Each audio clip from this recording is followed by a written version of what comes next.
o estudo da felicidade enquanto bem-estar subjetivo, ele precisa vir acompanhado do desenvolvimento coletivo também, Sim. para a gente não correr o risco de novo de gerar mais adoecimento. Alô, alô, web, tudo azul por aí? Sejam bem-vindos a mais um episódio do Aperte o Play. E esse episódio tá mais que especial. Eu vou começar aqui botando palminhas, tá? Porque eu tô aqui com um convidado que eu admiro já faz um tempo.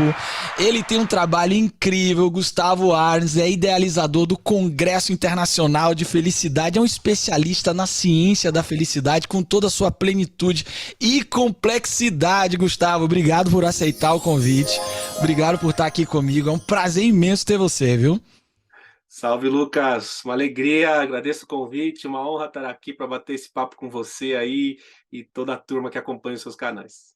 Cara, eu acompanho você já tem um tempinho e eu imagino que você tenha sido um dos precursores no Brasil a trazer essa ciência da felicidade, que são os campos aí oriundos da psicologia positiva. Eu também fiz formação em psicologia positiva, mas eu já ouvia você falar antes de muitas pessoas falarem. Como é que foi sua trajetória para chegar nesse campo e trazer isso pra gente? Ah, muito bem. Você sabe que a história do Congresso Internacional de Felicidade tem muito a ver com a minha própria história, realmente. Ah, é? Então até preciso tomar cuidado aqui para onde é que eu começo a contar essa história, para a gente não passar aqui, né, muitas horas, Não, eu enfim. quero saber, eu adoro ouvir a história das pessoas. Como é que você foi parar nesse congresso? Pois olha, você sabe que assim, a história da minha família está muito ligada, né, ao trabalho religioso dentro Uhum, do catolicismo, ao serviço social. Então eu cresci assim, estudei em história católica, em escola católica, fiz parte de grupo de jovens, enfim, sim. essa a espiritualidade sempre teve muito latente assim na minha vida, sempre foi para mim também uma busca, Uhum, assim como os caminhos de autoconhecimento. uhum, Eu conheci a Ciência da Felicidade em 2013. Eu sim. estava em São Paulo, num evento, depois que eu fiquei rememorando essa história para entender exatamente o que aconteceu, porque eu estava, na verdade, assim, eu fui parar dentro de um auditório que eu não tinha nem ingresso para estar lá. Então eu pensei assim, como é que eu fui parar nesse lugar mesmo, né? Eu lembrei que eu estava em São Paulo, então, nesse evento a trabalho, e eu estava já saindo, né, no evento assim de 3, 4 dias, então evento puxado, assim, né? Enquanto o evento rolava, a gente tinha também reunião de trabalho, enfim. Aham. E aí eu estava saindo de lá, acho que no final do segundo dia, assim, com fome, né? Eu pensei assim, por São Paulo, vou pegar trânsito, tá chegando no hotel, comer alguma coisa, enfim. Aí eu ouvi no alto-falante que eles iam servir um coffee break num outro canto lá do evento. Então eu fui até lá atrás de comida mesmo. Foi a barriga que E te chamou.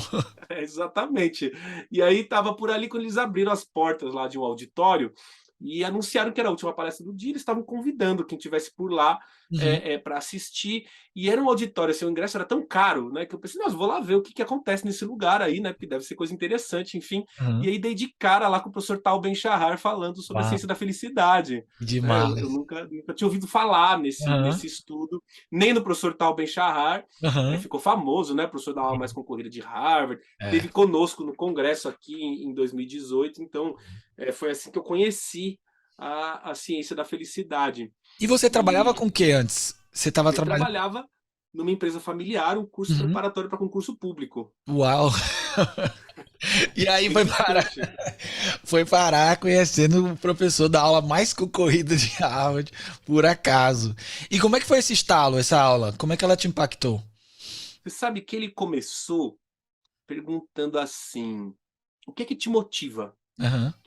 O que é que te traz energia? Sabe essas tarefas que você pode realizar durante horas, que você não se cansa? Porque algumas tarefas, assim, a gente tem que realizar durante 10 minutos, a gente fica esgotado. Sim, Tem outros que a gente pode ficar horas e, na verdade, ao invés de se sentir cansado, a gente sai mais energizado do que a gente entrou. sim.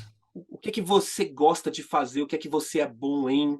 Aham. E ele convidava para uma reflexão a partir dessas perguntas para que a gente pudesse chegar no nosso grau de desempenho máximo. Não Uhum, um desempenho profissional, mas um desempenho realmente enquanto seres humanos. uhum. Porque o nosso olhar ele está sempre naquilo que nós poderíamos ser melhores. Sim. Né? Então, se a gente pergunta aí para os nossos ouvintes 5 coisas que eh, eles precisam melhorar, né? Uhum. Facilmente essa lista sai, talvez até com muito mais É. do que 5. Né? Aham. Agora, 5 coisas que você é muito bom em, as pessoas Uhum. têm um pouco mais de dificuldade, Sim. porque normalmente o nosso olho está sobre aquilo que nos falta, aquilo que a gente precisa melhorar, sobre os problemas.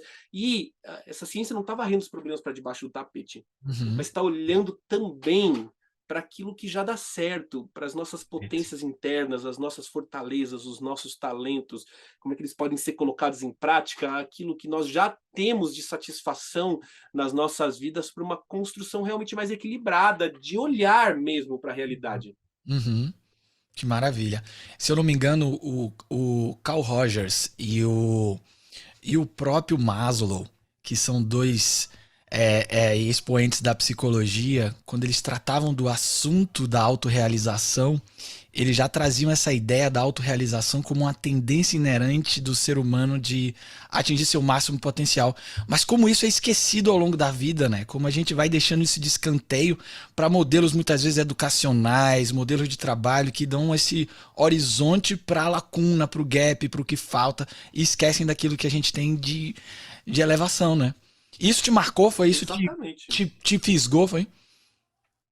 Você sabe que essa reflexão é uma reflexão que eu anotei assim, hoje tenho meu celular e eu sigo fazendo, porque elas Aham. não são respostas que vão ser as mesmas para todos os períodos da nossa vida.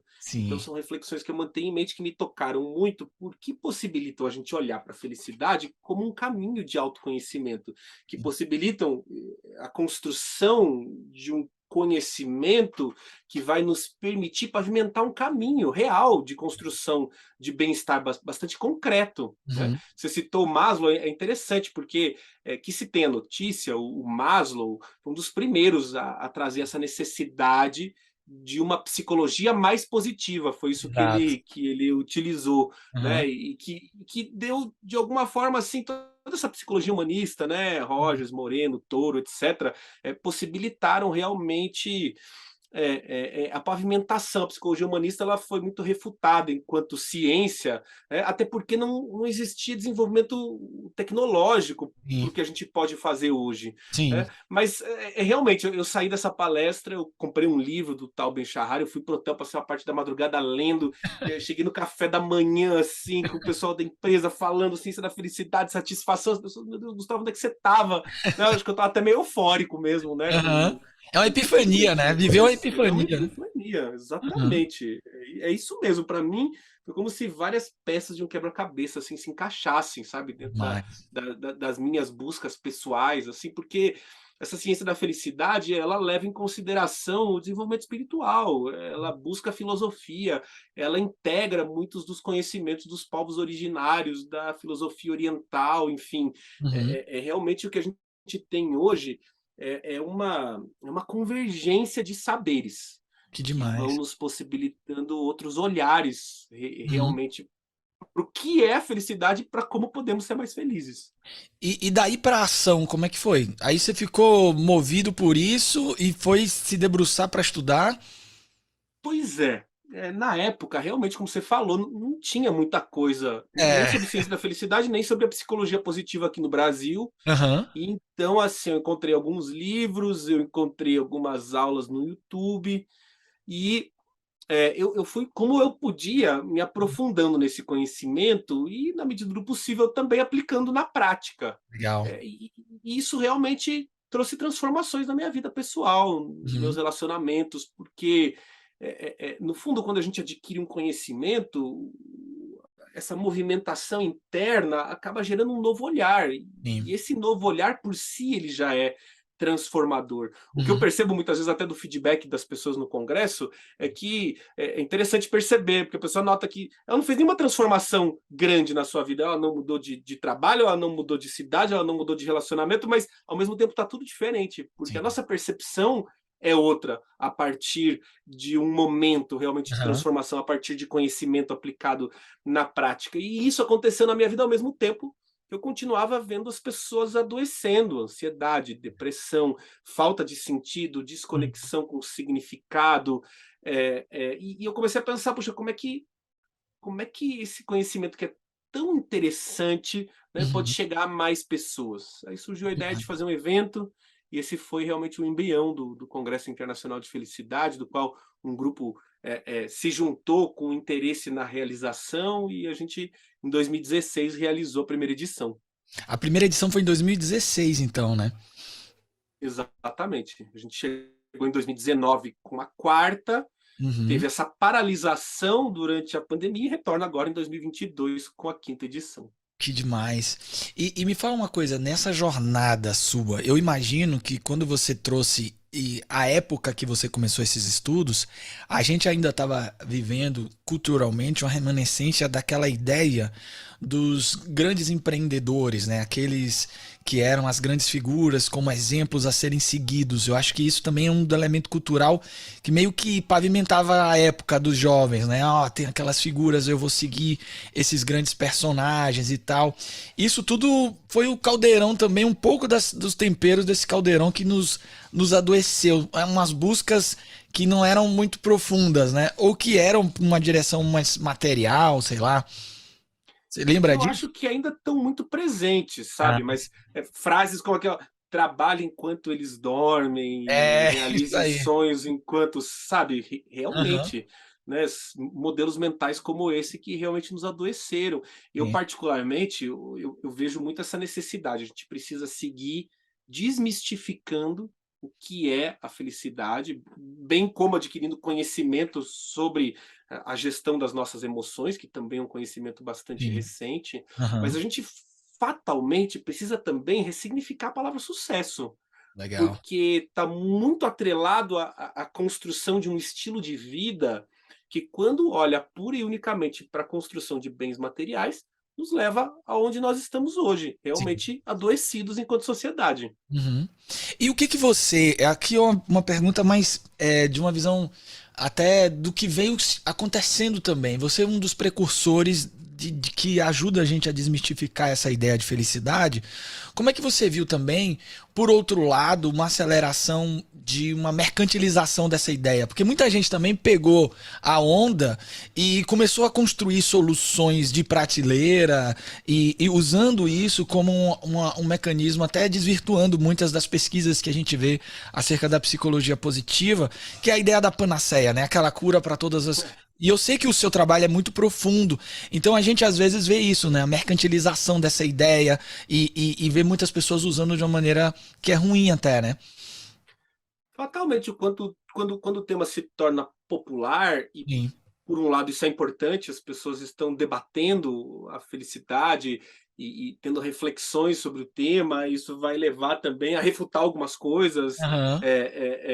mas a gente acaba tornando também o tema um pouco mais superficial. Sim.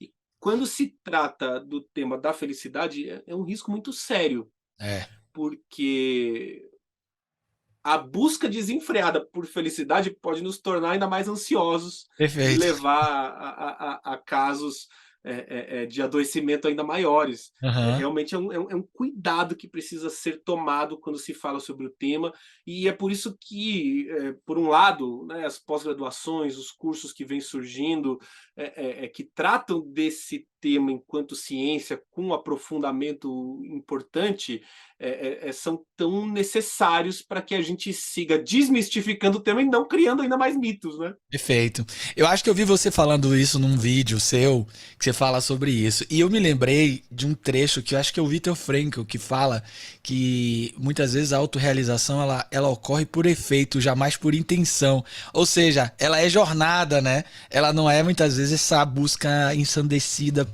por esse encontro, né? Por Muito esse, legal. como se a felicidade fosse um lugar a se chegar, né? Na verdade, a felicidade ela é uma construção realmente de um estilo de vida. Eu vejo muita gente falando isso também da ideia de propósito, porque muita gente também usa essa ideia de propósito como um lugar e não como construção, como jornada, né? Como é que você vê isso? É uma palavra tão preocupante e perigosa quanto felicidade, talvez até com mais armadilhas ainda. O Viktor Sim. Frankl, que você citou, é uma figura importantíssima no que nós entendemos enquanto propósito, sentido, Sim. significado da vida. Ele é a base dos estudos também da psicologia positiva, que Aham. fala bastante sobre a autorrealização, Sim. sobre propósito. Falar de felicidade no trabalho é importante, agora a gente precisa largar essa ideia de trabalho enquanto o nosso fazer no mundo, Uhum. e como propósito ele precisa ser auferido em diferentes áreas. A gente Perfeito. muitas vezes para na ideia de reflexão de propósito enquanto profissão. Agora, Uhum. existe o propósito da paternidade, existe o propósito nas relações construídas em família. Sim. Realmente, falar de felicidade vai envolver esses temas enquanto um conceito alargado sobre o tema. Aham. Eu, inclusive, tô vendo isso agora. Sou pai recente, então tô conectado com esse. O meu É um propósito. outro propósito de vida, né? É, Muda tudo realmente. muda tudo, realmente, muda tudo. O principal é dormir. Gustavo, como dormir constrói bem-estar.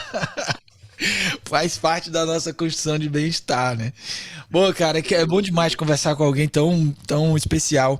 E eu gosto muito, Gustavo, de entender como a gente pode fazer a nossa parte. Você faz isso de maneira magnífica, porque você leva as pessoas a um congresso que nos permite abrir essas janelas todas. Como é que foi, então, organizar um congresso? Por que que você saiu da ideia de estudar o assunto para alguém que quer popularizar o assunto, tornar o assunto acessível a todos através de um congresso? Você já tinha essa coisa de organizar eventos? Olha, sei lá, adolescente eu fiz parte do grêmio da escola e a Aham. gente organizava festas, enfim, depois na faculdade também, mas Ó, no meu aí, ó. trabalho envolvia alguma coisa também de eventos daí mais na área acadêmica, Era enfim, seu mas play, hein? Era play seu na adolescência. é verdade, é verdade. Aham. E é algo que eu gostava de fazer, sabe?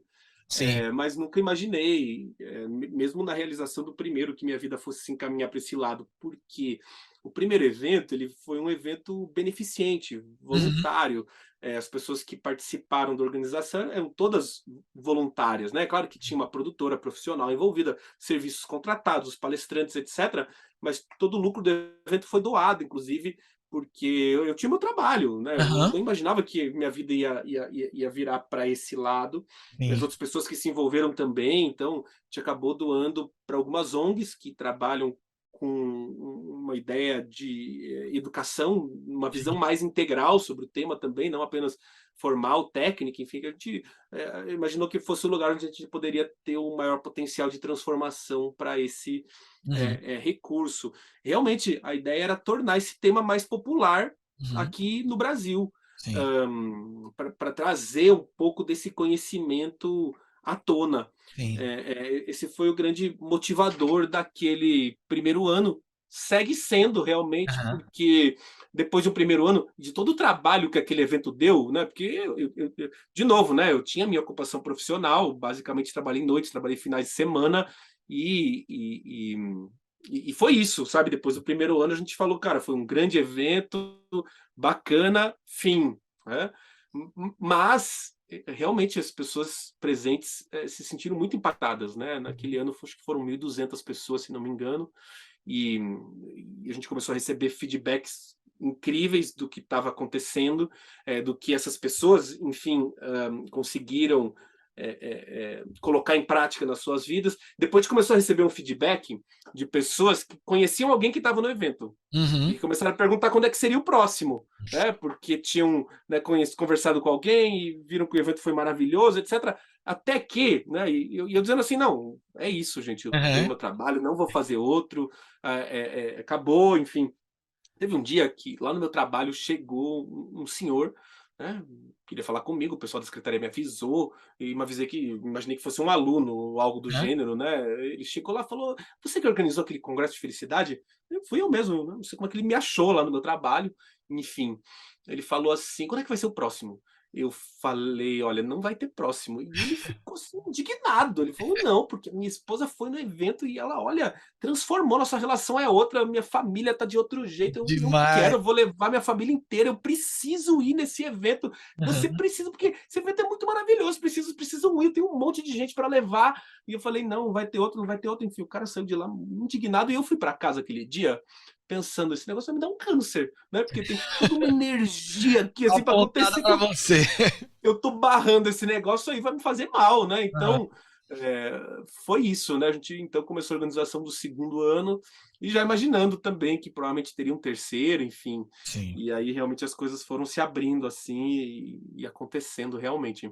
Teve algum nome assim que você falou assim, poxa, eu quero chamar tal pessoa e foi tipo pra você, foi, eu imagino que isso deva ser, né? Quando você vai montar o set list aí de convidados, você deve pensar assim, ó, esse ano a gente tem condição de chamar fulano, vamos usar. Teve algum nome assim que você pensou, pô, eu quero muito chamar e conseguiram? Ah, foram muitos, sabe. Foram muitos mesmo. A gente tem uma curadoria, assim, bem organizada, né, que vai fazendo essa até seleção, enfim, né, a avaliação dos interessados, né. Muita gente hoje, manda currículos, tem Mudou, né? interesse. Agora as pessoas querem participar, né? Mandam pra você. Exatamente. Mas eu acho que, assim, um grande momento, para mim, particularmente, foi em 2018 com a vinda do professor Tal Ben-Shahar, Uhum. que foi, assim, verdadeiramente uma das primeiras sementes que foram plantadas, né, dessa ideia Aham. na minha cabeça, né. Imagine, eu contei para ele, né, que eu tive, num evento dele em 2013, ele achou aquela história maravilhosa e a gente ficou refletindo sobre como a gente não sabe realmente as sementes que estão sendo plantadas quando a gente inicia um projeto, né? Imagina o Congresso recebendo lá mais de 2.000 pessoas agora, todo ano, o quanto a gente não está exponenciando de outros Sim. projetos. Muitos eu fico sabendo, porque as pessoas também me contam, mandam e-mail, É. me marcam nas redes, enfim. Eu acho maravilhoso e a gente incentiva realmente, seja nos cursos de pós-graduação, nos meus cursos online, no Congresso, que as pessoas realmente coloquem isso em prática e Aham. que isso não precisa ser grandioso, isso pode ser na sua vida pessoal, pode ser na sua família, você pode de repente iniciar um movimento no seu trabalho, ou você pode também acabar realmente iniciando algo que também vai impactar a vida de outras pessoas. A gente, quando é guiado, como você fala assim, né? Ser guiado pelo play É. é importante, porque quando a gente faz aquilo que faz sentido para nós, quer dizer, que aquece o nosso coração, quer dizer, que a gente se diverte fazendo, Sim. certamente se abre um caminho, Sim. porque ele é um trabalho de alma mesmo, É. né? Ele é muitas vezes aquilo que a gente veio fazer. O Stuart Brown, que é um psiquiatra americano que trabalha com os estudos, pesquisas sobre o play, ele construiu uma correlação bem interessante entre esse brincar jovial e esse sentido que a gente vai construindo na vida adulta. Ele entrevistou milhares de pessoas e viu muita correlação. Então você lá organizando os eventos e agora o chamado tá aí batendo na sua porta. Exatamente, sem É. dúvida. Um dos exercícios de encontro com o propósito é realmente você investigar quais eram as suas brincadeiras favoritas de infância, né? A sua ocupação mais divertida de adolescência, de vida jovem e adulta. Isso que você está realmente trazendo. Um dos caminhos de construção é É. exatamente isso. Isso bate naquela pergunta do professor Tal Ben-Shahar, o que é que você gosta de fazer? Isso. Porque se eu não consigo encontrar as minhas atividades favoritas, se eu não consigo entender quais são as minhas fortalezas internas, não tem como falar sobre propósito. É. Eu realmente preciso fazer essa construção interna para poder chegar lá. E o Play, assim como o Flow, eles produzem um propósito intrínseco, que é aquele propósito da própria experiência, que é aquela ideia da experiência ter um fim em si mesma, né? O autotélica, né? Aquele negócio de, olha, tô vivendo aqui e agora tudo faz sentido nesse exato momento. É a exploração da vida que nos permite nutrir resiliência, enfrentar. Eu tenho uma pergunta para você que eu não tive assim muitos interlocutores nos meus estudos para eu poder fazer. Então eu gostaria de fazer para você.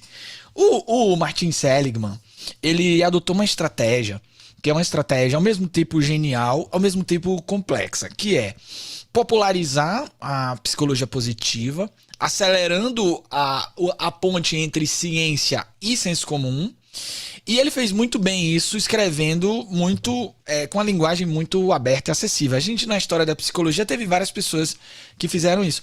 Mas, ao mesmo tempo, na minha leitura, eu acho que, em alguns momentos, e eu acho que ele tenta fazer isso no último livro dele, é que ele mastigou demais alguns conceitos que nos dariam possibilidade de interpretação equivocada, como por exemplo a fórmula da felicidade que ele coloca lá.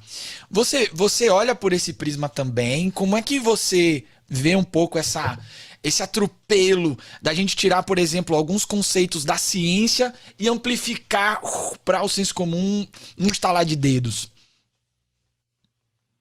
É uma questão realmente interessante, Aham. porque quando nós transpomos a ciência para a linguagem comum, certamente corre-se o risco da superficialidade, Sim. da má interpretação, da má compreensão, ainda mais num tema que ganha popularidade, que vai parar nas mídias e que as manchetes ainda se tornam ainda mais delicadas nesse sentido de realmente nos levar a uma a uma má informação mesmo, Aham. né? Uma má compreensão de temas. Agora, se essa transposição não é feita em linguagem simples, informal, menos acadêmica, isso torna inviável a própria compreensão do público. Entendi. Então, é, é, realmente, o Martin Seligman ele faz ali um malabarismo, né, nos seus livros para tornar essa compreensão possível. E essa reflexão é uma reflexão importante, porque a psicologia positiva é um tema estudado por não psicólogos. Isso. Algo que não é comum em nenhuma outra área ou Aham. ramo de disciplina. Quer dizer, quando surge uma nova teoria dentro do direito, isso fica restrito ao acadêmico do direito, da medicina, idem, uma nova teoria dentro da arquitetura, o público em Aham. geral só conhece através de uma edificação. Agora, a psicologia positiva ela rompeu os limites da psicologia, graças aos livros publicados pelo Seligman, graças à história do próprio Tal Ben-Shahar, que lecionou em Harvard um curso de ciência da felicidade para não alunos de psicologia, e esse foi também um momento importante de popularização do tema, mas o fato é que assim, a gente realmente teve. Por que o tema da felicidade fica tão popular? Por um lado, surge uma ciência, por outro lado, os níveis crescentes de ansiedade, de Sim. depressão e uma natural busca das pessoas e da Uhum. sociedade em geral por novas respostas Uhum. em relação ao que nós estamos enfrentando no nosso dia a dia, nas nossas rotinas, nas nossas vidas. Então, isso cria esse momento, né? Sim. Que, por um lado, é muito importante discutir sobre o tema da felicidade, nunca foi tão importante Uhum. realmente ao mesmo tempo que a gente corre esse risco também e certamente vai acabar tornando o tema superficial e levando, né, Eventualmente, né? uma má Eventualmente. compreensão muitas vezes, né. Uma coisa que eu me provoco muito, que eu penso pra caramba, assim, é como, por exemplo, se não tivessem pessoas como você e como várias pessoas que conseguem fazer essa ponte, como às vezes conceitos como esse poderiam ser levados por algumas áreas a uma popularização equivocada, como por exemplo a publicidade, o marketing, que no pano de fundo querem vender alguma coisa e não estão preocupados realmente com a ideia do bem-estar.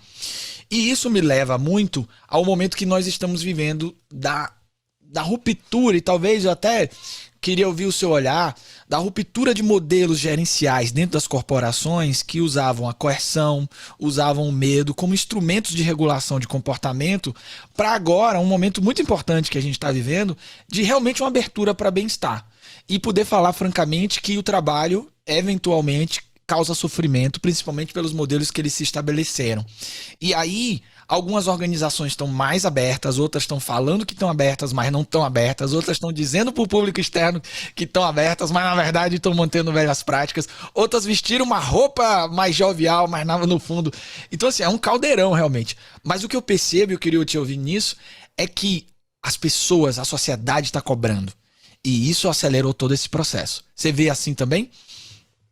Vejo exatamente dessa forma. As empresas cada vez mais digo preocupadas, mas não no mau sentido, cada vez se importando mais com o bem-estar dos seus colaboradores. Uhum. Isso vem numa esteira de complexidade realmente, né? Aham.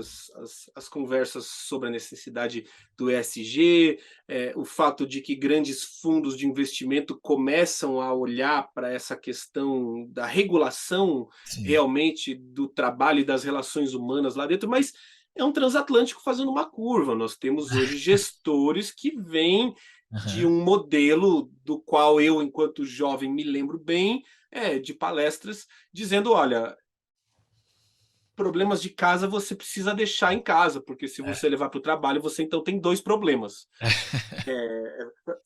Faz sentido? Agora, como é que fica isso no home office, né? Uhum. Eu deixo os problemas de casa ali no quarto e aí quando eu entro aqui no escritório, então eu sou uma outra pessoa, É. porque eu posso camuflar os problemas, mas eles vão seguir impactando a forma como eu estou produzindo, a forma como eu Aham. estou me relacionando, a forma como eu estou colocando em prática os meus talentos. Então, é problema da empresa, os seus problemas de casa? Uhum. Certamente não. Agora, se a empresa pode ajudar a resolver ou facilitar a forma como eu lido com eles, isso vai ser benéfico para todo mundo, vai ser benéfico para mim, vai ser benéfico para a empresa. Hoje as pesquisas mostram que colaboradores mais felizes, quer dizer, num estado interno mais positivo, com mais saúde física, com melhor saúde mental, emocional, vão produzir mais. E é Uhum. claro que isso leva as empresas a esse olhar. Agora, esse é um efeito colateral bem-vindo, não é para isso que a gente está em toda essa discussão de Aham. felicidade, porque se a empresa está mirando número, tudo que ela vai fazer vai gerar mais adoecimento, Sim. porque deixa o colaborador num estado meio esquizofrênico, quer dizer,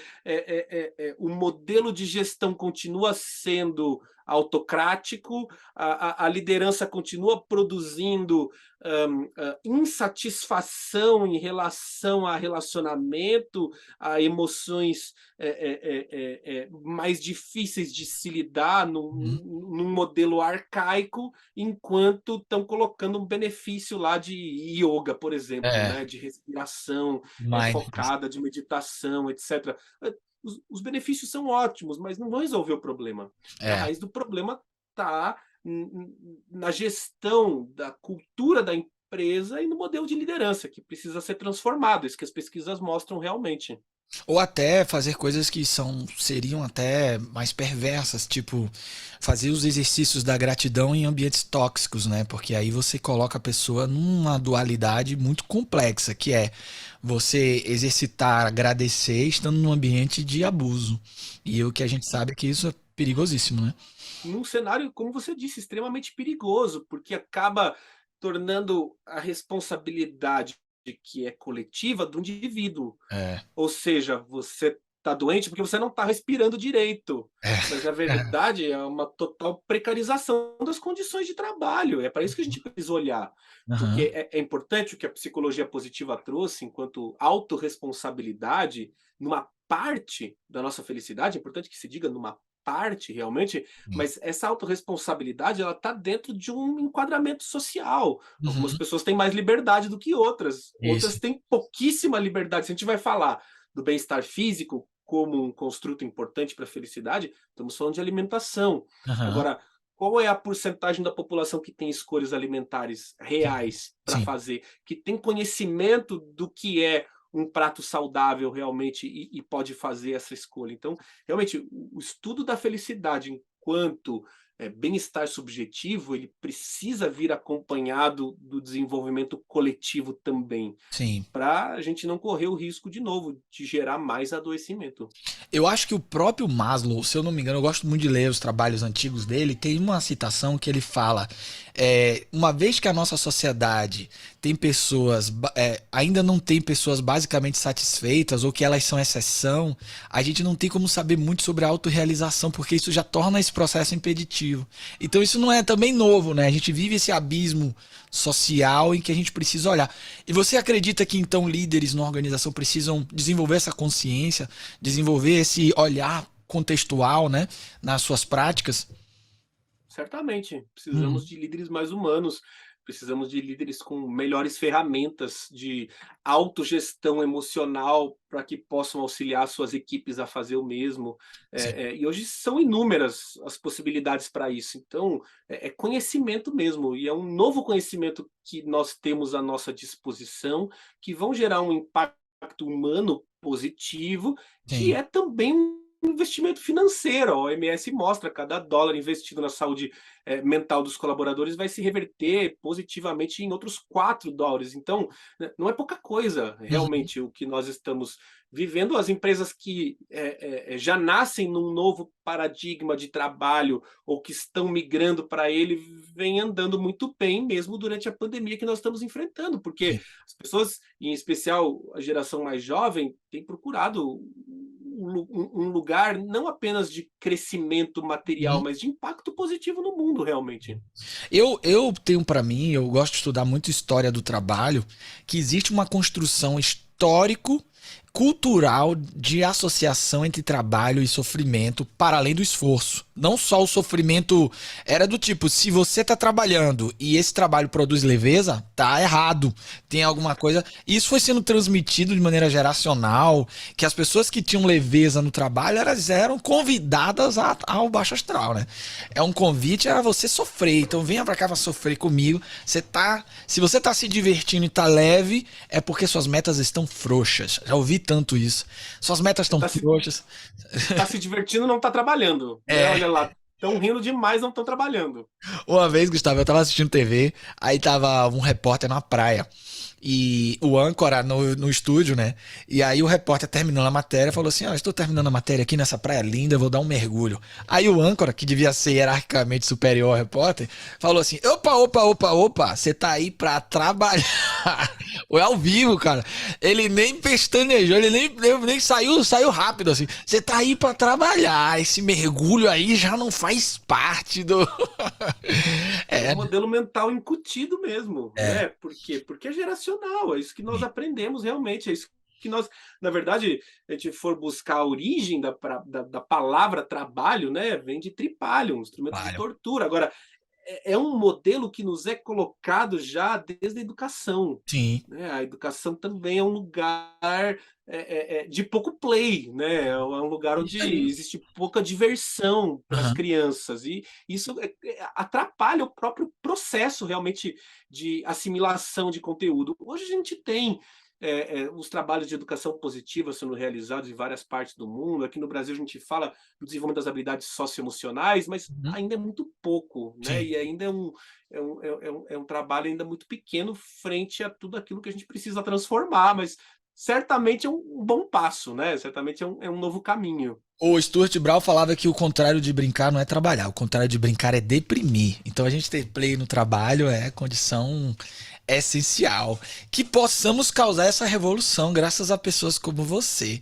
Uma coisa que eu sei que E você. é o seu trabalho também, né, Eu Lucas? também, Eu é. espero que. Eu tenho certeza que a gente vai ver muito disso em vida ainda, né? Vai. Porque apesar de ser um processo lento, é um processo que realmente vai levar uma geração de transição realmente, Ó, né? mas Porque não. eu vou te confessar uma coisa aqui, que é. No meu processo pessoal de estudar o play, eu uso algumas estratégias, inclusive de usar a própria palavra play, porque a tradução do play ela é mais ampla do que o brincar do adulto. Mas eu também uso a expressão play porque eu sei que ela tem mais acesso dentro do universo na linguagem que eu quero. Mas ao longo da minha trajetória, eu que trabalho muito com Lego, com transformações lúdicas, eu já sofri muita resistência entre essa associação entre o play e o não ser sério. Porque existe não só uma construção cultural que é da relação de trabalho e sofrimento, mas existe uma estética também. Uma estética da seriedade. Existe uma série de construções que levam a isso. Eu com certeza vou ver, ou até mesmo interpretações equivocadas, como organizações que acham que a leveza está em apenas ter um ambiente lúdico e não entendendo a profundidade que o lúdico é o que é para cada um e não um tobogã dentro do escritório. Isso não torna o escritório mais play. Uma mesa de pebolim. É uma mesa de pebolim. Exatamente. Perfeito. Essa é uma associação importante, porque, inclusive, é o que nós, enquanto sociedade, almejamos. Isso está registrado. Se pegar a foto do seu avô, ou dependendo da sua idade, dos seus pais jovens, você vai ver que as pessoas não estavam sorrindo nas fotos. É. Porque a felicidade e a diversão não era algo almejado, a figura Aham. respeitada era a figura séria, Sim. né? Hoje em dia, essa é uma transição que já aconteceu em alguns ambientes. Então, se você pegar ambientes mais informais, Sim. sociais, as fotos são de uma forma. Aham. Ambiente de trabalho, eles são as posturas são mais sóbrias realmente. Sim. Então, esse aspecto que você está trazendo de uma desmistificação também, né, do play enquanto jogar, enquanto, inclusive divertir-se Sim. e como os impactos que existem no trabalho e nas relações são fundamentais. A psicologia positiva, quando fala de bem-estar relacional, vai falar sobre diversão, sobre fazer Sim. coisas novas, porque estimula uma área do cérebro nova, né, o que vai nos trazer uma outra percepção de bem-estar, uma outra neuroquímica, enfim. E em vários momentos o Mihaly Csikszentmihalyi cita uma aproximação do flow e do play. Então a gente vê também essa. O Stuart Brown ele estudava paralelo ao Mihaly e a definição de play dele e a do Mihaly de flow. É claro que do Mihaly a gente vai ver elementos diferentes em vários livros, mas elas têm correlações muito diretas, inclusive. Eu acho muito curioso isso, porque o Mihaly em vários momentos fala desse playfulness na dimensão do flow, e o Stuart Brown, que é um autor que pesquisou muito sobre o play, cita também essa dimensão como elementos de aquela a dissolução do eu, do self mais profundo, de não sentir o tempo passar. Isso é um tema que eu sei que você também é especialista, né? O flow. Vamos falar um pouquinho sobre flow da vida, Gustavo? Qual é seu flow? Com Me conte. certeza. Puxa, essa é uma das minhas áreas de estudo. Eh, Tem uma disciplina que eu cheguei a lecionar junto com o Mihaly na pós da PUC do Rio Grande do Sul. Ah, Compartilhei com ele essa. eu fiz há uns anos atrás, uma pena a perda dele, né? Cara, que demais. Você chegou a conversar com ele, compartilhar com ele? Conta aí, quero saber tudo agora. Na verdade, por ser uma disciplina online, a gente Aham, compartilhou, mas ele deu uma parte do conteúdo, eu dei outra. A gente não aham. chegou a interagir. Sim, Mas é um tema realmente apaixonante, porque sim. ele faz parte da nossa vida, ele faz parte da vida de todas as pessoas, né? O que é que faz com que você perca a noção do tempo, como você bem trouxe, é um estudo cada vez mais importante. Eu sinto hoje muito essa necessidade da continuidade do trabalho do Mihaly, porque ele até pela questão da idade, né, Sim. ele acabou não levando isso para as questões tecnológicas que a gente tem hoje. É Hum, claro que dá para comparar, né, televisão, etc. Mas, por exemplo, quando você vai falar de flow hoje com jovens, fica impossível hum. você não falar dos smartphones, por Sim, exemplo, sim, né? E como eles são uma ferramenta que pode acabar atrapalhando o nosso flow, flow. porque nós precisamos de um lazer cada vez mais ativo, É isso. ainda mais frente àquilo que nós estamos experimentando nesse momento, ainda mais com uma juventude que está tão, por um lado, hiperconectada, né, Aham. nas suas relações com a tecnologia, mas hipoconectada até de si mesmo. Então, Sim. um exercício importante para o flow, eu gosto de fazer essa pergunta, quais são as suas atividades favoritas? Porque Uhum. são excelentes caminhos, né, para essa construção de flow, esse momento de Sim. fluxo, né, em que nós nos integramos aquilo que nós estamos realizando, né, não vemos a passagem do tempo, enfim, a noção de self se dilui enquanto você Uhum. trouxe. E eu tenho percebido as pessoas até com dificuldade em fazer Perfeito. uma Também. lista concreta de Uhum. atividades favoritas, né? Total. Quando muito assim, às vezes aparecem questões vagas, né? Uhum. Tempo em família, por exemplo. Uhum. Puxa, é ótimo, e realmente as pessoas queridas podem também te levar à experiência de flow. Agora, qual é a atividade que você gosta, né, de realizar? É um passeio no parque? É um piquenique? E aí a gente acaba voltando para o lazer passivo, né? Sim. Assistir um filme na televisão, etc. Nada contra, o Netflix é ótimo, agora não pode ser a única opção de lazer. Que são experiências pobres de flow, um flow superficial, né? Se eu não me engano, e aí você pode me corrigir, a gente está vivendo uma inversão nessa direção porque os especialistas que construíram as redes, principalmente algumas redes sociais, construíram algoritmos com uma captura de atenção muito complexa. E isso vai construindo uma relação de imersão do indivíduo, mas uma ausência de um flow de qualidade, porque se torna esse lazer passivo, né? Eu tô lá, mas eu não tô evoluindo, eu não tô construindo um self mais complexo, eu não tô aprendendo, eu tô lá apenas com uma captura de atenção. Isso porque os caras também estudaram muito, eles usaram a aplicação com outra finalidade, né?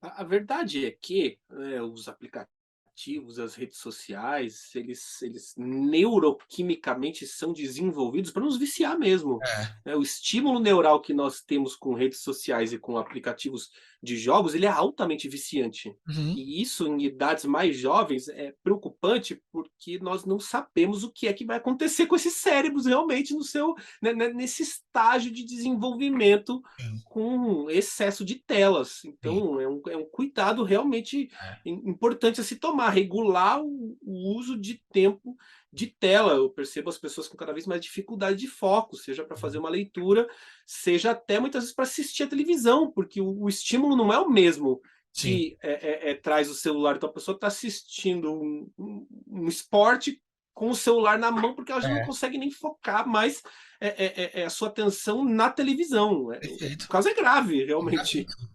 É gravíssimo, as pessoas não estão conseguindo viver o presente, né? Não estão entrando em flow. São tantos ruídos pro flow que as pessoas não conseguem mais entrar em flow. E eu acho que isso deveria vir como uma disciplina para todos também, porque a gente conhecendo mais disso, a gente poderia promover ambientes que gerem a possibilidade maior da gente se conectar ao presente. Porque agora é sempre essa busca incessante, esse olhar o tempo inteiro e o viver o agora, o play do dia a dia não se conecta, não se conecta.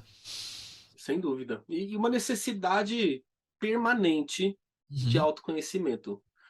Você não consegue chegar em flow sem saber quais são as atividades que você gosta. Sim, Você não consegue chegar em propósito sem saber quais são os seus talentos e virtudes. Propósito e flow andam juntos. O sim. desenvolvimento e construção de felicidade, de bem-estar, de realmente auferir satisfação com a vida, seja das relações, seja da vida pessoal, do lazer, da vida profissional, pressupõe autoconhecimento. E eu acredito que o play da mesma forma. Sim. O que a gente precisa realmente são espaços como esse que você conduz aqui, Lucas, que as pessoas possam realmente mergulhar num conteúdo que vá auxiliar a reflexão, que vá trazer autodesenvolvimento, que vá trazer um olhar para dentro, que Uhum. é o que nos capacita realmente a absorver o que existe de melhor na vida. Sim. Os estudos primeiros do Mihaly, eles faziam uma correlação muito ligados à criatividade, né? Pessoas criativas tendem a entrar com mais frequência em flow e ele citava que elas falavam dessas experiências ótimas também no ato de criação. Você tem criatividade no seu trabalho? Como é que você lida aí a criatividade como um dos elementos da felicidade? Muito boa sua pergunta, porque as pessoas também constroem mitos em torno disso, né? Aham. Ah, Gustavo, organização do Congresso de Felicidade, puxa, que trabalho bacana. É. Eu falo, olha, é um trabalho como qualquer outro. Eu sento Aham. aqui na frente do computador, eu olho planilhas, eu respondo e-mails, eu converso com clientes, com fornecedores, a gente negocia preço, a gente tem reuniões de trabalho, enfim. É claro que é um trabalho, é um evento muito gratificante, é algo que eu realmente gosto, o tema me atrai. Então, é, por exemplo, né, eu trabalhava num curso preparatório para concursos públicos. Sim. Não é uma área, pessoalmente, para mim, atrativa. No meu tempo Uhum. livre, eu não estava lá lendo editais. Né? E tem gente que efetivamente gosta, que É, trabalha com claro. isso, que no meu caso, era uma ocupação profissional. Uhum. Hoje, no meu tempo livre, eu estou lendo sobre a psicologia positiva, sobre a neurociência, enfim, conversando com pessoas sobre. Então, claro que para mim é uma ocupação que me diverte muito mais, para a gente falar um pouco do Sim, play, mas ele é sim. um trabalho como qualquer outro e que também acaba exigindo bastante criatividade, que é algo também que eu gosto bastante, realmente, que é ter essa possibilidade de pensar em coisas novas, seja nos cursos, seja nas aulas, seja na forma como passar o conteúdo, seja na experiência que é o Congresso Internacional de Felicidade. E falando dele, o que que a gente espera desse ano aí? O que que a gente vai ter esse ano, nesse retorno? Me conta um pouquinho aí. Esse é um ano que está muito interessante, que está gerando realmente bastante expectativa. Eu sinto nas pessoas assim uma certa ansiedade pelo Uhum. retorno do presencial. A gente tem muita coisa bacana acontecendo. A doutora Ana Cláudia Arantes, que fala bastante sobre os últimos períodos de vida, né, os cuidados paliativos e como Uau! as pessoas têm realmente insights de consciência muito interessantes Cara, eu tenho nessa hora da curiosidade vida. e medo desse tema. Vai acabar, vai chegar, né? Em algum momento esse dia chega. Eu tenho curiosidade e medo. Mas importantíssimo, importantíssimo. O que mais? Conta mais aí, dá Lucilena spoiler. Galvão, da filosofia, a Monja Coen, da espiritualidade. A gente vai ter uma mesa com 3 mulheres, lideranças indígenas, trazendo. Eu gosto de dizer, né? A gente estuda bastante o jeito Harvard de ser feliz, mas qual o Sim. jeito tupiniquim de ser feliz realmente? Nós temos uma Cara, tradição aqui, uma herança ancestral que a gente precisa trazer à tona. poxa, eu ia te fazer essa pergunta, assim. Eu tenho observado muito, eu estudo muito também liderança. E uma coisa que eu percebo muito é que a gente compra muita filosofia e tecnologia de fora e a gente às vezes não valoriza e não produz a local. Porque a gente tem particularidades aqui que são únicas. São únicas. E acho que esse elemento, por exemplo, dessa conexão indígena pode abrir um horizonte de conhecimento que a gente não tem acesso, né? Eu comprei um dicionário de tupi. Eu sou curioso, viu? Dicionário de. Eu comprei, Sensacional. eu comprei um dicionário de tupi. Tupi era tupi clássico ainda. Cara, mas é tanta coisa que a gente vai construindo correlação e a gente olha aqui, pô, o nome dessa rua, na verdade, não é português, é tupi, tá conectado com isso, tá conectado com aquilo. Tem tanto conhecimento nosso que a gente não se apropria, né? Como é pra você fazer contato com essas comunidades? É uma experiência maravilhosa. Uhum, Porque é um aprendizado muito profundo sobre algo que a gente nem sabe que está presente no nosso dia a dia. uhum, sim, Então eu lembro de participar de um workshop uma vez com o Cacaverá, sim. né, que também é um indígena desaldeado que teve conosco no congresso de 2019. Então a gente busca realmente trazer de maneira bem ampla, né, Uhum, essas visões sobre o tema. uhum. E teve uma pessoa durante o workshop que ele precisava sair um tempo, buscar um filho, voltar e tal, e a pessoa perguntou assim: que horas vai terminar essa atividade? Né? E ele falou brincando, mas como é que eu vou saber? A atividade vai terminar na hora que ela terminar, eu não tenho como cuidar disso, né? Que é interessante que o papel de um facilitador muitas vezes é ficar Aham, controlando o tempo, é. mas o tempo indígena ele é outro realmente. O tempo Isso. indígena ele é o tempo das coisas, ele é o tempo da natureza, e a natureza tem um tempo próprio também para acontecer. Né? E ele fez essa brincadeira porque ele sabia, ele logo explicou, né, para os É. japoneses, o horário ele é 5 minutos antes, então você marca 5, você chega 4h55. Para o britânico e para o europeu, o horário ele é pontual. 5 horas é 5 horas. Que horas é aqui no Brasil? É lá pelas 5. O Sim, que vai das 5 às 7, muitas vezes, né? Da onde vem isso? Isso é uma herança ancestral que a gente tem aqui, realmente, é, é, é, que demais. desse contato com a nossa ancestralidade que precisa ser resgatada. É um conhecimento que a gente tem para exportar, que a gente precisa se apropriar, que a gente precisa também fazer as pazes com o nosso passado, que a gente precisa olhar para o que está acontecendo nesse momento com todos esses Cara. povos, todas essas etnias, com o meio ambiente, que é uma Aham. situação também importante que eu sinto de trazer esse ano Da assim com um pouco voz, né? mais de veemência mesmo, né? Além dos médicos que vão estar, né? A linha indígena, a espiritualidade, a filosofia, a arte. Eu gosto de dizer que o Congresso ele é uma porta assim de múltiplas reflexões possíveis. E me fala o seguinte, uma pergunta assim, hoje tem pesquisas fazendo uma correlação entre padrões de felicidade desses povos ancestrais com comparativo com outros? Muito pouco, né? Muito Pouco, né? pouco. Se a gente for buscar, por exemplo, assim, uma matriz africana Uhum. de felicidade enquanto desenvolvimento científico, é, é pouca pesquisa produzida, porque, Entendi. assim como no Brasil, é pouco incentivo. Nós não É. temos fundos para patrocinar realmente, para pagar pesquisadores para se dedicarem a uma pesquisa.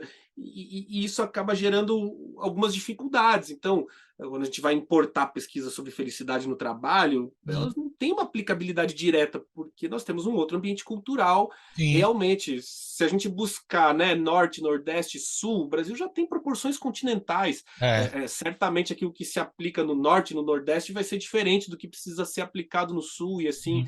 sucessivamente, apesar do tema ser o mesmo, né, os caminhos continuam sendo muitos, e essa é uma dificuldade realmente que a gente tem, não apenas na área da psicologia, mas em geral no Brasil, É com a restrição, social. né, que nós temos da pesquisa. Oh, interessante isso. E hoje, quais são os lugares de referência assim, em pesquisas em felicidade aqui no Brasil?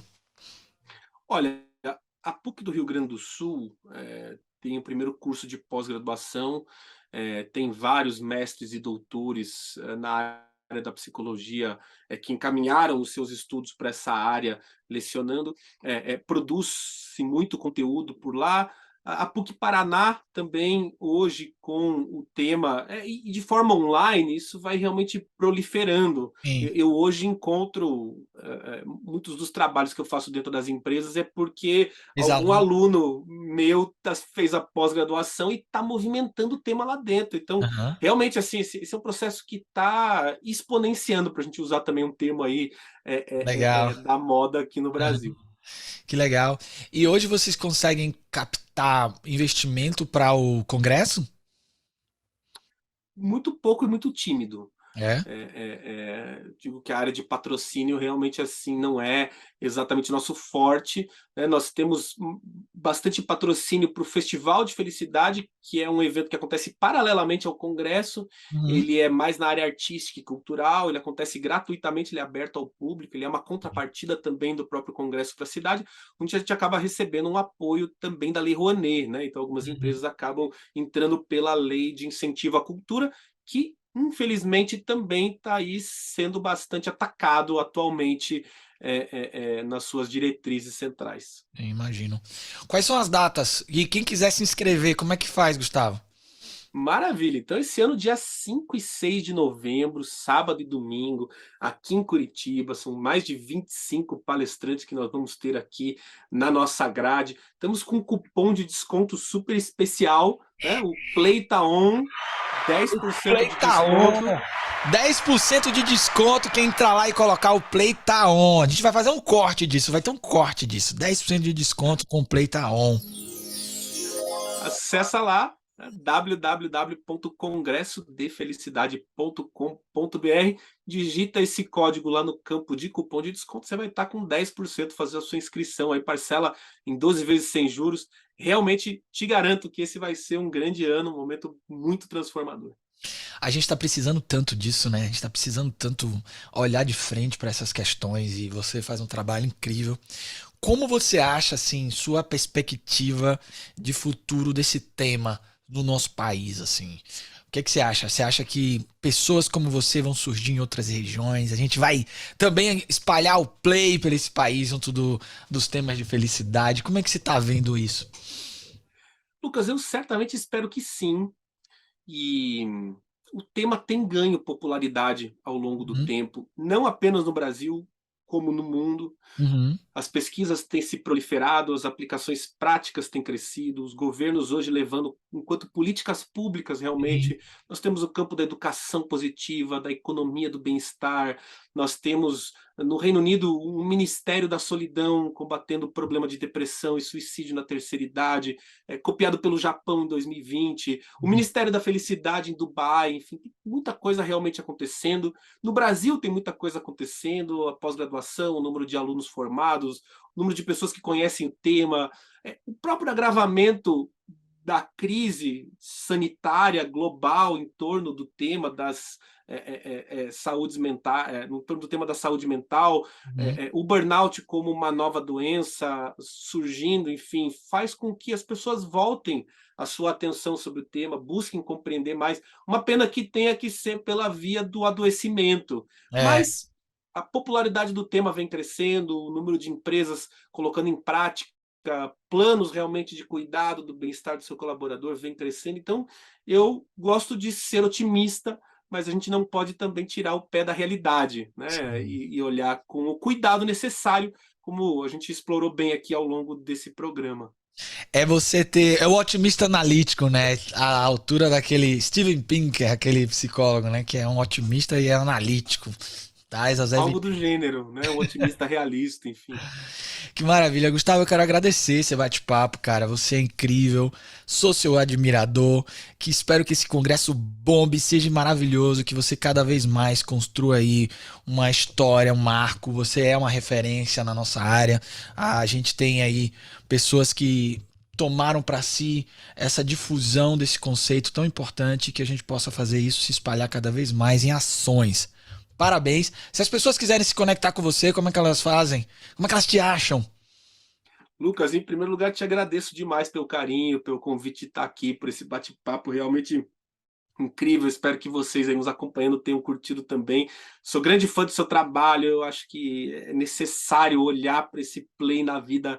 Realmente, ele é um caminho fundamental de desenvolvimento de bem-estar, de saúde, de felicidade, de conexão com sentido, com significado, que nós estamos tão necessariamente precisando de um resgate. O play realmente é um caminho para isso. Então, quero desejar muita sorte, muito sucesso também para você, para o seu trabalho.